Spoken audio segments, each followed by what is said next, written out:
Hello, students. Our today's poem is The World is Too Much with Us, written by a great romantic poet, William Wordsworth, who is known for his love of nature and humanity.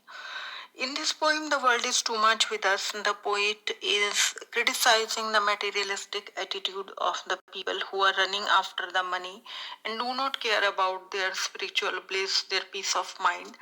As this poem was written during the Industrial Revolution, where when the factories are coming out and the people are more after the money, the whole social system was changing due to the economic change, and the poet was not happy to see these new changes.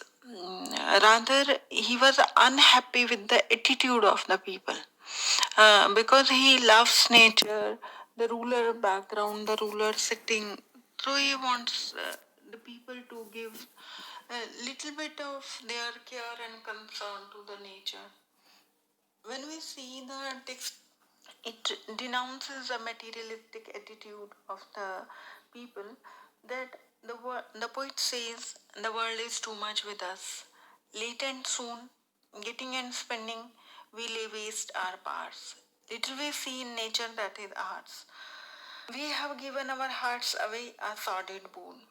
Wordsworth says that late and soon means every time we are concerned only about the world. And the world here means the economic gains, the money for which the people are spending their every sort of power, whatever power, physical, spiritual, mental, whatever power they have, they are spending it to get the money. And little we see in a nature that is ours. We have given our hearts away a sordid boon. Wordsworth says that the people have made a cheap bargain. They have given their mental peace and they are running after the money. In the next lines, he gives beautiful nature pictures. Two beautiful nature scenes are there, and the sea that bears her bosom to the moon, and the winds that howl at all hours are quiet at the evening time, and the flowers like the sleeping flowers.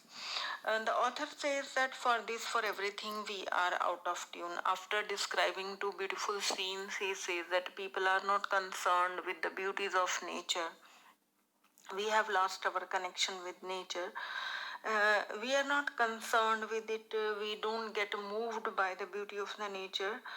So this is the octave part of the poem where the poet is unhappy with the attitude of the people. In the last six lines of the poem, in the assisted part, he is concerned with himself, where says that I don't want to live in this sort of circumstances or with these people.